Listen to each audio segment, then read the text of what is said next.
Assalamualaikum warahmatullahi wabarakatuh. Halo semuanya, perkenalkan nama saya Zelda Lindiarti. NIM saya 0B024031. Saya dari kelompok 1 dan rombongan 1 dengan penanggung jawab asisten praktikum yaitu Mbak Meisa. Saya merupakan praktikan dari praktikum pengukuran dan pemetaan kadastral. Saya membuat video ini untuk memenuhi tugas pengganti karena tidak mengikuti praktikum pada acara 1. Saya akan menjelaskan mengenai materi yang dipelajari pada acara 1 mengenai pengenalan alat.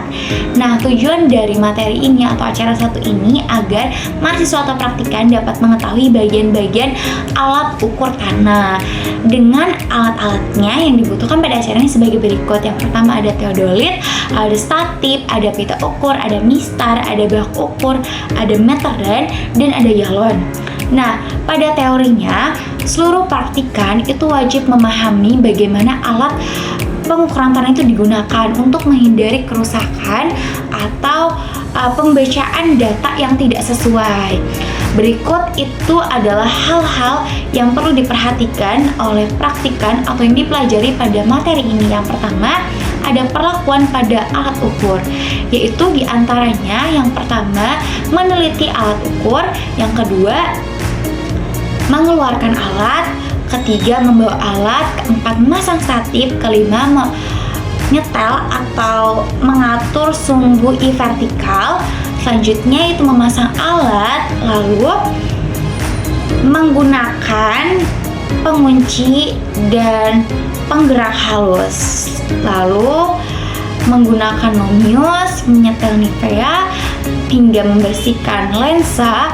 Pada terakhir itu merapikan atau menyimpan alat kembali. Pastikan semua urutannya sudah benar dan tidak ada yang terlewat untuk pengukuran yang tepat dan alat pun bisa terjaga dengan baik. Selain itu, pada perlakuan alat ukur kita juga harus mengetahui pada alat pembantunya itu seperti apa.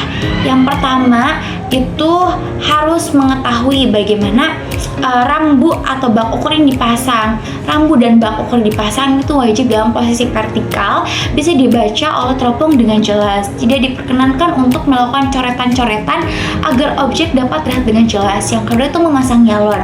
Galon wajib dipasang dengan posisi tegak, tidak boleh bengkok ataupun patah. Pada penggunaannya, galon ini bisa dipegang bagian bawah dekat dengan bagian paling runcing, lalu ditancapkan dan dipegang dengan kuat-kuat. Tidak boleh menggunakan galon untuk hal yang tidak semestinya. Lalu ada unting-unting atau yang sering biasa disebut dengan bandul. Menggunakan atau disetelnya dengan benang yang disimpul dalam simpul hidup agar tinggi atau tinggi panjangnya itu dapat diatur. Lalu menggunakan meteran atau pita ukur. Pita ukur yang terbuat dari kain itu wajib digunakan pada area yang kering, tidak boleh digunakan pada area yang basah karena dikhawatirkan terjadi kerusakan. Dan pada penggulungan pita pun harus dilakukan dengan benar agar pita tidak rusak atau simbol-simbol yang pada pita itu hilang. Selanjutnya itu memindahkan statip. Pada pemindahan statip itu wajib dilakukan dengan tertutup dan ringkas. Klem-klem juga bisa dikeraskan untuk menghindari kakinya itu meluncur dengan bebas, namun tetap bisa mudah untuk dibuka. Lalu selanjutnya itu menggunakan payung. Kenapa menggunakan payung itu penting? Karena untuk menjaga alat agar tetap aman. Contohnya pada kondisi panas itu nivea bisa terjadi pecah atau terjadinya aus pada alat, dan persyaratan pengukuran itu tidak sesuai. Selanjutnya, pada kondisi hujan itu dikhawatirkan terjadinya pengembunan pada lensa sehingga objek tidak dapat terlihat dengan jelas. Lalu yang kedua itu agar menghindari alat itu dari karat. Karena bagaimanapun hujan bertemu dengan besi mampu berpotensi terjadi pengkaratan. Yang ketujuh itu mencatat data yang dibutuhkan.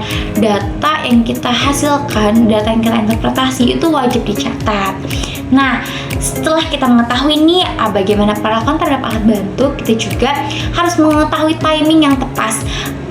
Karena waktu dalam pengukuran itu sangat penting untuk menjaga keakuratan dan keamanan dari alat itu sendiri. Contohnya, ketika kondisi udara yang panas itu adanya undulasi, sehingga adanya kabur dari objek yang kita bidik dan sukar untuk mendapatkan atau membidik objek yang akurat. Maka dari itu direkomendasikan untuk melakukan pengukuran ketika matahari tidak dalam kondisi terik, bisa pagi ataupun sore hari.